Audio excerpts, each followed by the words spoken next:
Lafzul jalalah kata alamun ala dzatil wajibil wujud. Alamun ni, alam ni nama khas. Maksudnya nama khas.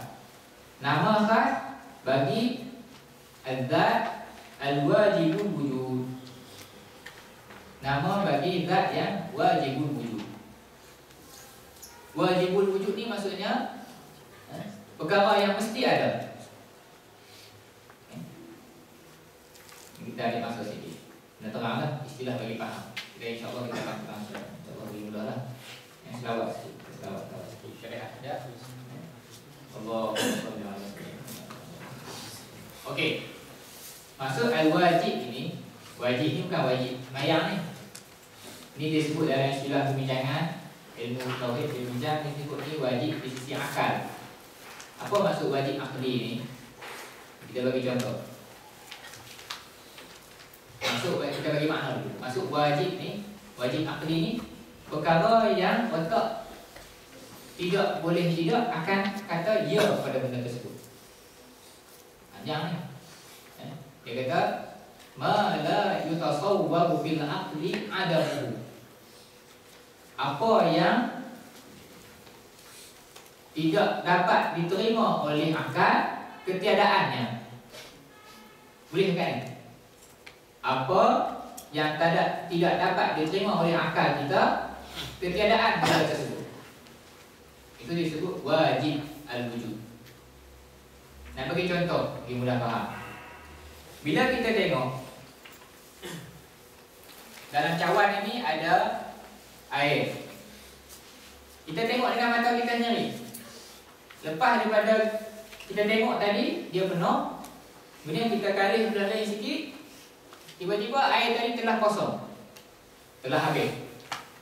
Automatik otak kita akan berfungsi dan mengatakan bahawasanya mustahil, tak boleh tidak, mesti ada sesuatu yang menyebabkan air ini menjadi kosong. Penyebab kepada air ini kosong tadi lah yang kita sebut, dia mesti wujud, mesti ada benda penyebab tadi. Mustahil air ini boleh kosong secara sendirinya. Nah, ini cara otak kita berfungsi. Otak ni dia boleh berfikir dan dia boleh bezakan.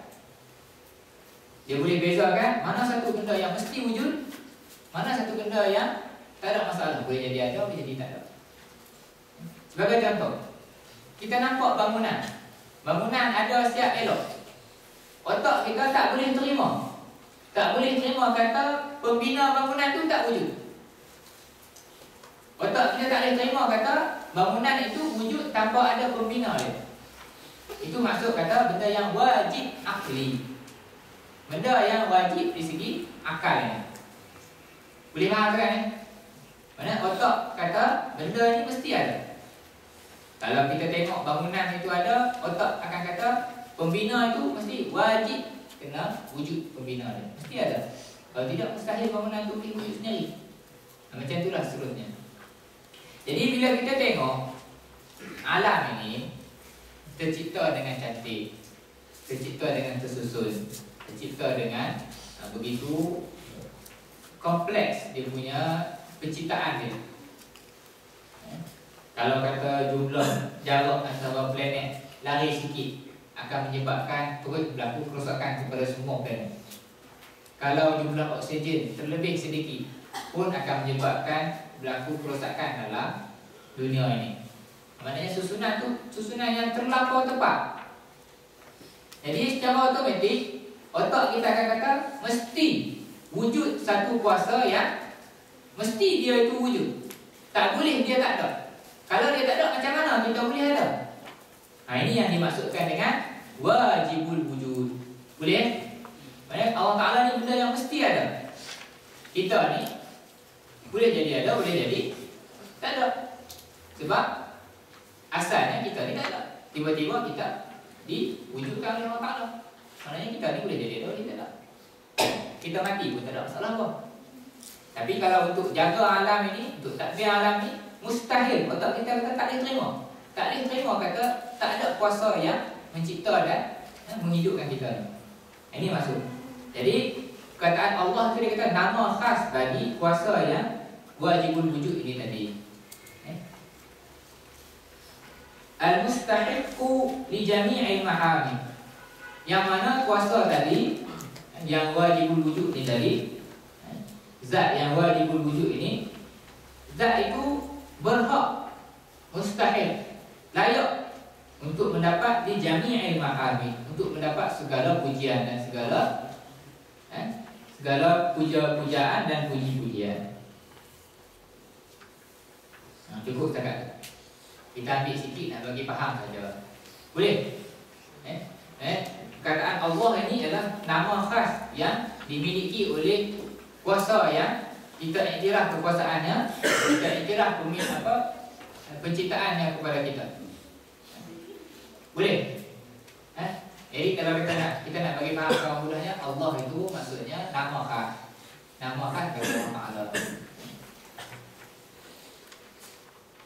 Kita ambil sikit-sikit, lepas tu nanti kita yang mana ada soalan, tanda. Yang round pertama ni kita tak buka lagi soalan tu bawa ke dalam dulu. Boleh Kita nak sarah sikit-sikit dulu. Tadi Allah jadi akan makin lebih jelas lah. Jadi akan makin lebih jelas. Tinggal ke surat 45. 45 ni dia terang tentang Allah Ta'ala panjang. Tentang Allah ni dia ambil panjang sikit. Dia terang tentang makna kalimah tauhid, apa makna, apa nama-nama lain bagi perkataan la ilaha illallah. Kita tinggal dulu lah. Kita nak ambil kita ambil pun untuk surat 59. Jadi nama yang pertama ialah Allah. Nama yang pertama ialah Allah. Zikir yang paling mulia ialah la ilaha illallah. Antara zikir yang paling mulia dan paling besar ganjarannya adalah la ilaha illallah. Okey. Al-asma'ul husna al-ukhra. Nama-nama yang lain bagi Allah Ta'ala. Ini kita nak masuk pada pembicaraan itu. Nama lain bagi Allah Ta'ala, nama yang kedua Ar-Rahmanu Ar-Rahimu. Ar-Rahman dan Ar-Rahim.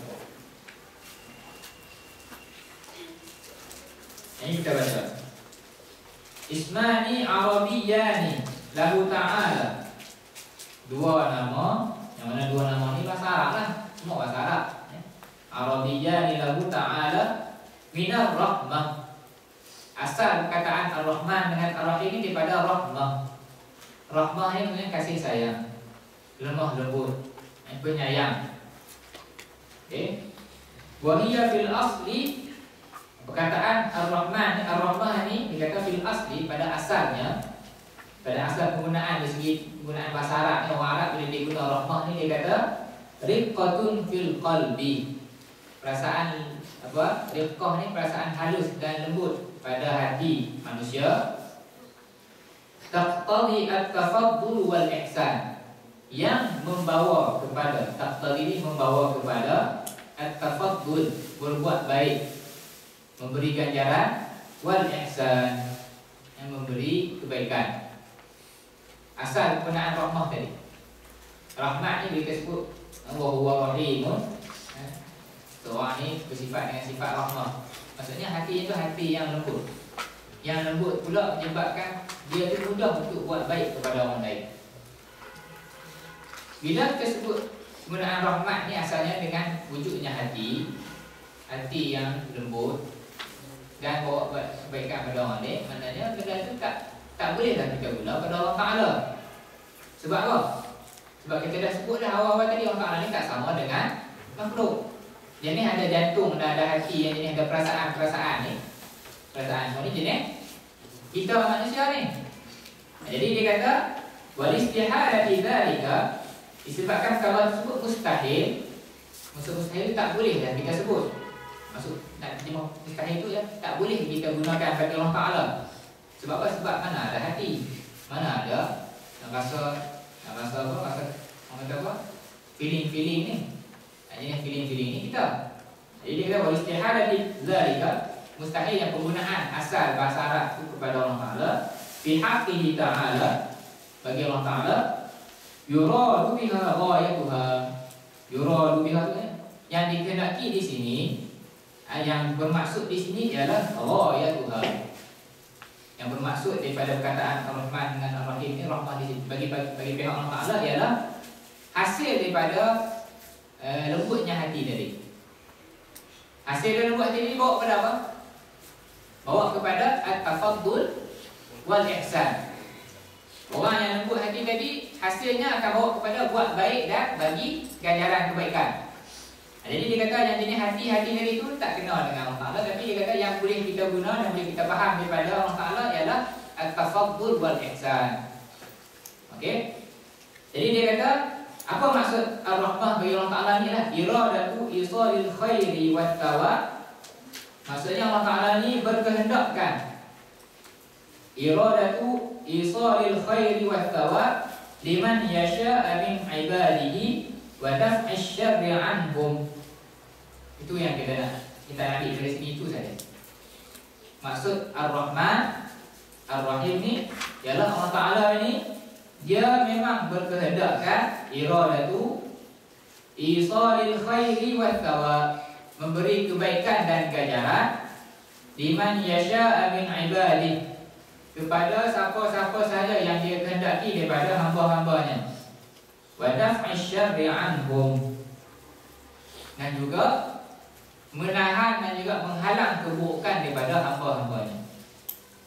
Ini maksud Ar-Rahmah bagi Allah Ta'ala. Okay, selesai, tinggal buku kita nak terang. Jadi sifat yang dapat kita faham ataupun yang dapat kita kenal daripada Allah Ta'ala berdasarkan dua nama tadi, Ar-Rahman dan juga Ar-Rahim. Yang kita boleh faham di sini Allah Ta'ala ni dia, Allah Ta'ala adalah kuasa, adalah Tuhan yang mengkehendakkan kebaikan kepada hamba-Nya, dan juga sentiasa menghalang keburukan daripada hamba-hambanya. Ini yang kita boleh kenal dan faham daripada perkataan Ar-Rahman dengan Ar-Rahim. Boleh cakap ni? Jadi ini kita faham di proses prosedur dia macam ni. Prosedur yang pertama untuk kita kenal Allah Ta'ala ni, yang pertama kita faham makna tadi. Faham makna. Ini proses yang pertama. Proses yang kedua, penghayatan kepada makna itu. Nah, ini ramai orang lepas pandang. Kadang-kadang dia lalu tak sikit. Peluh ni bukan sebab apa? Bukan sebab panas ni. Sebab memang peluh nak keluar.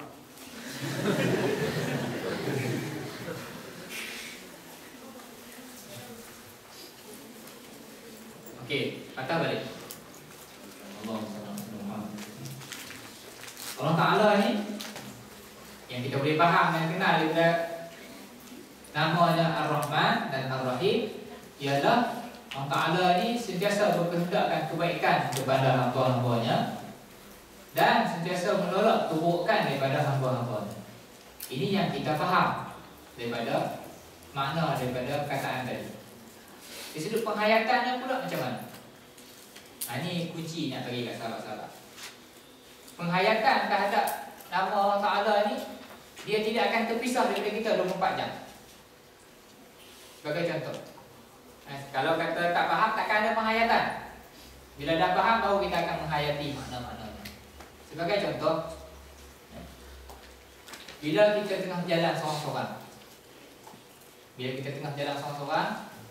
tiba-tiba berlaku masalah. Contohnya hilang walaulah tercicir duit kita. Kadang-kadang kita ada yang tu saja untuk balik ke rumah, untuk naik tambang. Nak bayar tambang untuk naik kenderaan.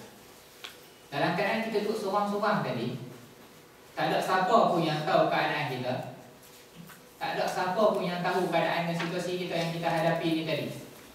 Tiba-tiba datang orang lain, tanpa kita tanya dan tanpa kita sebut apa-apa, tiba-tiba dia datang, dia main kat kita, adik, ambillah duit RM20. Adik, ambillah duit RM20 ni buat belanja. Kita tak kenal dia, dia pun tak kenal kita. Kita tak tahu keadaan dia, dan dia lagi lah tak tahu keadaan kita. Masa orang tu hulur duit pada kita tu, masa tu kita tak nampak orang tu. Kita dah tak nampak dah orang yang bagi duit kat kita. Sebab masa tu kita akan nampak apa? Kita nampak, ya Allah, kasih dan sayangnya kamu kepada aku, ya Allah. Aku tengah ada masalah dan aku tengah ada kerusingan, tanpa aku minta dan tanpa aku tak sempat kata apa-apa lagi, Engkau dah bagi dulu, Engkau dah hantar aku.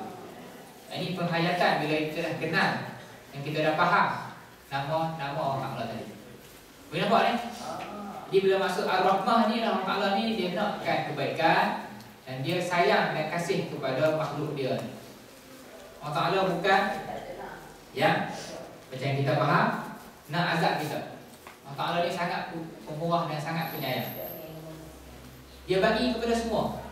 Di dunia ni Allah Ta'ala bagi kepada orang kafir dan bagi kepada orang mukmin. Dia bagi belakang nikmat. Tak pernah kita tengok, tak pernah kita dengar orang kafir, orang yang melawan Allah Ta'ala ni, Allah Ta'ala berhentikan oksigen daripada dia. Yang tak mau dengar cakap aku bagi berhenti oksigen, tak boleh masuk dalam hidung, tak boleh masuk dalam paru-paru. Tak berlaku. Tak pernah kita dengar orang yang lawan ini Allah Ta'ala larang daripada minum air, Allah Ta'ala bagi belakang. Sebab apa? Sebab sayang dan kasih. Sebab nak bagi ruang dan nak bagi peluang lagi. Sebab tu kita sebagai orang Islam, kita tak payah, kita tak perlu, bahkan tak boleh untuk kita putus asa dengan rahmat Allah Ta'ala. Sebab kita faham katanya bahawasanya Allah Ta'ala ni bersifat dengan sifat rahmat dan kasih sayang. Sebab tu dalam Quran dia mula dengan yang ni dulu. Allah Ta'ala banyak nama-nama lain yang mana kita boleh kenal Allah Ta'ala, tapi Allah Ta'ala mulakan dengan rahmat dulu. Bismillahirrahmanirrahim. Boleh cakap ni? Kita sambung sikit. Kita ambil perenggan yang kedua. Kita ambil perenggan yang kedua ni, kita nak tuan-tuan nak bagi kita kenal lebih mendalam lagi makna. Dia kata wa ma'naha, makna dua ucapan tadi, Ar-Rahman, Ar-Rahim. Ar-Rahman bima satara fid dunya. Rahman ini sifat rahmat ni, dia kata dengan apa yang Allah Ta'ala tampung dan tutup segala kelemahan kita di dunia. Satara itu tutup dan tampung segala kelemahan kita di dunia. Wa afadha minal khairi 'alal muhtajina min ibadihi. Dan juga rahmat dengan apa? Dengan Allah Ta'ala limpah ruahkan. Afadha ni limpah ruahkan minal khair, perkara kebaikan, 'alal muhtajina min ibadihi. Segala apa yang diperlukan oleh hamba-Nya. Allah Ta'ala sediakan air, Allah Ta'ala sediakan udara, Allah Ta'ala sediakan tanah, Allah Ta'ala sediakan pokok, Allah Ta'ala sedia semua sekali. Kita minta tak? Tak minta pun. Allah Ta'ala bagi berapa? Bagi kita sebab kita perlu untuk guna benda-benda ni. Kita perlu kepada kawan-kawan, kita perlu kepada mak ayah, kita perlu kepada kasih sayang sesama manusia. Allah Ta'ala bagi sifat kasih sayang sesama manusia. Cuba Allah Ta'ala cipta manusia tak ada sifat kasih sayang, atau tak boleh hidup. Tak boleh hidup lah. Kesambung lagi. War-Rahim. Rahim pula bima ghafara fil uqbah. Rahmat dan kasih sayang Allah Ta'ala dengan sifat Rahim ni, dengan Allah Ta'ala ampunkan fi al-uqbah, di akhirat nanti. Di akhirat nanti Allah Ta'ala akan ampunkan dosa-dosa orang yang beriman dan mukmin. Allah Ta'ala akan dengan rahmat dan kasih sayang Allah Ta'ala masukkan kita dalam syurga. Allah Ta'ala selamatkan kita daripada azab neraka. Tapi kena beriman, kena beramal soleh lah. Sebab untuk dapat rahmat Allah ni, dia kena usaha. Allah Ta'ala bagi secara umum, bagi belakang. Tapi yang nak dapat yang khusus tu kena usaha dan kena minta. Okay. Wajada fil fadli wal in'ami 'ala al-'ibad. Jada ni pemurah. Yang Allah Ta'ala telah Allah Ta'ala telah berlaku murah dengan kita. Allah Ta'ala dengan murah hatinya, terjemah bahasa Melayu kita ni, bagi kebaikan bil fadli wal in'am, dengan segala nikmat 'ala al-'ibad. Ini satu syarahan kepada makna ini. Boleh faham? Yang boleh faham kan? Kita baca sikit lagi untuk yang Ar-Rahman Ar-Rahim. Ar-Rahman alladhi idza su'ila a'ta. Maksud Ar-Rahman ni yang tuan ngomong salah satu makna Ar-Rahman ialah Tuhan yang idza su'ila a'ta. Bila diminta dia akan bagi. Ini tanda kasih dan sayang Allah Ta'ala. Allah Ta'ala ni bila kita minta dia bagi. Cuma cara bagi tu kena faham lah. Ada masa Allah Ta'ala bagi sebiji macam yang kita nak, sebab benda tu baik untuk kita. Ada masa Allah Ta'ala bagi dengan cara Allah Ta'ala sekat apa yang kita minta. Sebab kita ni, kalau kita tengok budak-budak kecil, dia tengok budak-budak kecil, dia tahu nak minta saja, tapi dia tak tahu adakah benda tu baik atau tidak untuk dia. Kalau bapak dan mak yang bagus, dia tak akan bagi kalau benda tu dia minta, benda tak baik. Walaupun kalau kita tengok zahirnya dia larang, tapi sebenarnya dalam larangan itulah pemberian yang dapat kepada anak tu daripada mak dan bapak dia. Sebab mak dan bapak tu walaupun dia sekat secara zahir, tapi dia bagi benda yang dia tahu benda tu benda yang ada manfaat untuk anak ni. Macam itulah juga Allah Ta'ala. Allah Ta'ala ni yang pertama dia bagi sebagaimana yang kita nak, sekiranya benda tu baik untuk kita. Ada masa Allah Ta'ala bagi dengan cara sekat apa yang kita minta, sebab benda itu juga baik untuk kita. Kita tak tahu. Begitu sebab tu kita tak boleh kata Allah Ta'ala tak bagi. Faham kan? Adab dengan Allah Ta'ala sebab apa? Sebab memang adab yang logik lah. Sebab kita tak tahu apa yang baik dan apa yang buruk. Jadi teruskan berdoa dan teruskan meminta. Sebab meminta dan berdoa itu sebenarnya dah akan bagi kita makin dekat dengan Allah Ta'ala. Persoalan bukan kepada dapat atau tidak. Persoalannya adalah kita makin dekat atau tidak dengan Allah Ta'ala. Sebab tu jangan putus asa berdoa. Jangan berhenti berdoa. Doa lah. Akan ada keberkatan, akan ada kebaikan. Sebab kita tahu Allah Ta'ala ni Ar-Rahman dan Ar-Rahim. Iza su'ila a'ta. War-Rahim alladhi ila lam yus'al yaqda. Rahim ni juga bila kita tak minta, Allah Ta'ala tak suka. Allah Ta'ala ni dalam satu hadis disebut suara yang paling Allah Ta'ala suka dengan hamba ni suara yang bermunajat untuk meminta sesuatu Allah Ta'ala. Allah Ta'ala ni salah satu makna Ar-Rahim, dia kata iza lam yus'al, bila mana hamba tu berlagak tak mau minta kepada dia, ya Allah Ta'ala akan murka. Kita ambil satu lagi. Ar-Rahman bi'izalatil kurubi wal uyub. Maksud Rahman ni adalah muzilul kurubi wal uyub, kuasa yang boleh menghilangkan al-kurubi wal uyub. Kurub ni kesengsaraan, al-uyub ni kelemahan. Allah Ta'ala yang berkuasa untuk hilangkan dan selamatkan kita daripada kesengsaraan dan masalah. Dan juga Allah Ta'ala yang mampu tampung segala aib dan kelemahan kita. Wa-Rahim, Rahim juga rahmat. Maksud Rahim ini bi'inaratil qulubi wal uyub. Rahimnya Allah Ta'ala ni, kasih dan sayang Allah Ta'ala bagi kita dengan sifat Rahim ni, Allah Ta'ala bagi cahaya hati kita, bagi petunjuk dan hidayah kepada kita. Bi'inaratil qulubi wal uyub.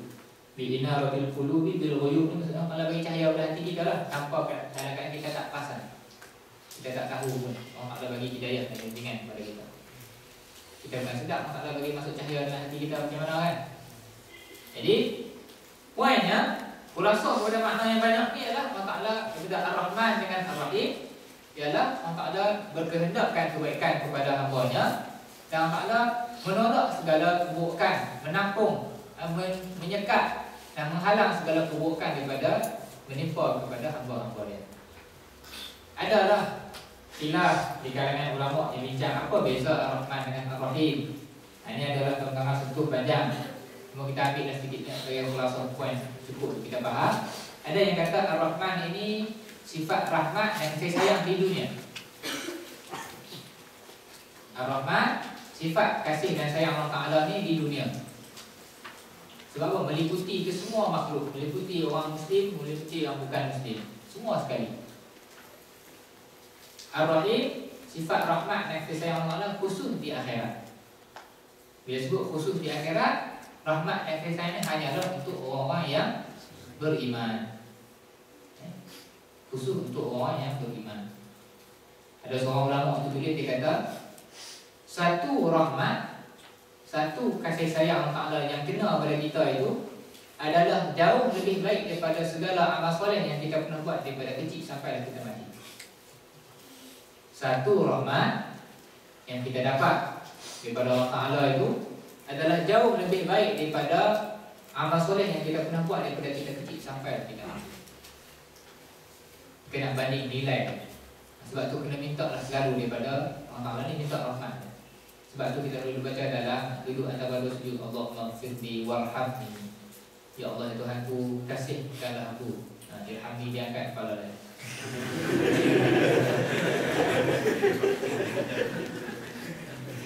Rabbi firli warhamni, Allahumma warhamna warham mautana. Ya Allah, Tuhan kami rahmatilah kami.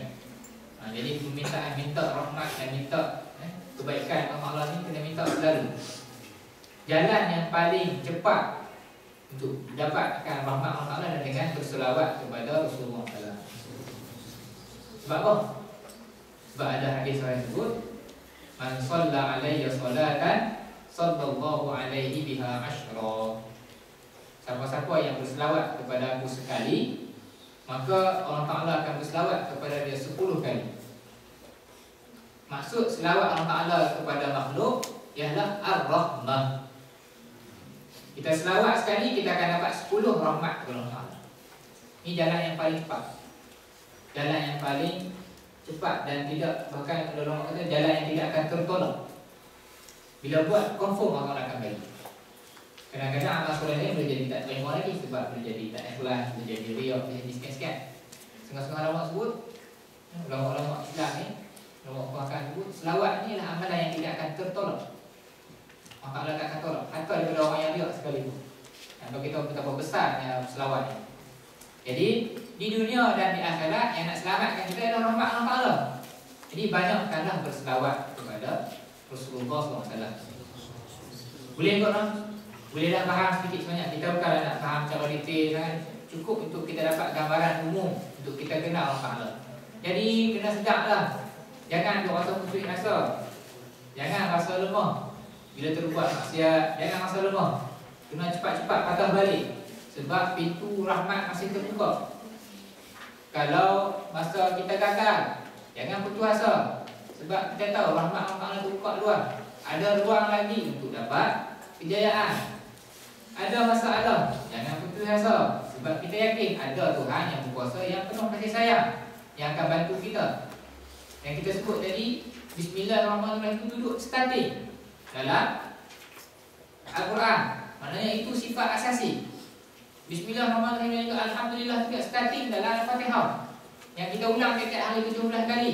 Nak bagi kejap sungguh kata pegangan hidup orang Islam ni, kita yakin Tuhan kita adalah Tuhan yang penuh dengan kasih dan sayang, yang akan bagi kebaikan kepada hamba dia dan akan tampung, akan sekat segala kemudaratan, segala keburukan daripada hamba dia.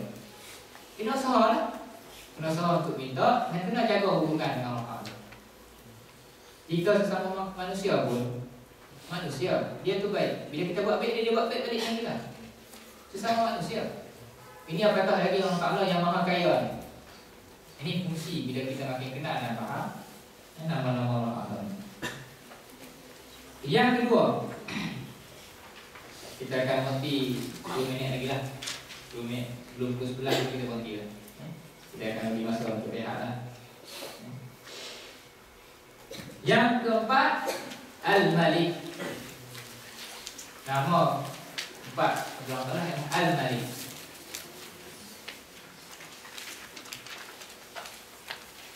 Al-Malik dikasril lam, dengan kita kasrahkan lam. Bukan Al-Malak. Al-Malak dengan fathah itu malaikat. Al-Malik disebut dikasril lam, ayat cara sebut. Al-Mutasarrifu fil mumkinati bil amri wan nahyi. Al-Mutasarrif ni yang berhak untuk menguruskan. Mutasarrif ni dia guna sepenuhnya. Tasarruf ni kita, kalau kita guna bahasa sama kita ni, tasarruf ni dia guna sepenuhnya. Dia bebas guna, bebas bertindak, bebas berbuat apa saja. Itu maksud al-mutasarrif.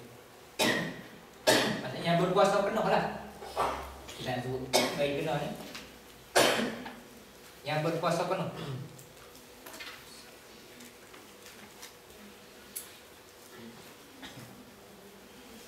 Fil mumkinat. Fil mumkinat ni, kita nak bagi faham secara cepat dan secara mudah, fil makhluqat. Di dalam segala urusan yang melibatkan makhluk-makhluk ni, Allah Ta'ala lah yang berkuasa penuh untuk bil amri wan nahyi, untuk bagi arahan dan larangan. Ini maksud Al-Malik. Betul nama raja. Kalau kita sebut raja di kalangan kita ni, dia itu Orang yang boleh, dia lah yang ada kuasa paling atas sekali untuk keluarkan arahan dan keluarkan larangan. Tapi di sisi kita orang Islam, yang nama Al-Malik ini, yang mutlak, yang paling atas sekali siapa? Allah Ta'ala. Sebab itu Allah Ta'ala saja yang berhak untuk keluarkan larangan dan arahan. Larangan dan arahan kan? Berkaitan dengan arahan. Yang berhak untuk keluarkan arahan dan larangan secara mutlak. Tak ada siapa yang boleh bangkang, tak ada siapa yang boleh ingkar, tak ada siapa yang boleh nafi. Sebab ini hak dia. Alam ini milik dia. Kita pun milik Allah Ta'ala. Jadi ini makna Al-Malik. Ini satu makna. Boleh? Seterusnya dia kata ataupun Al-Maliku. Al-Maliku ini pemilik.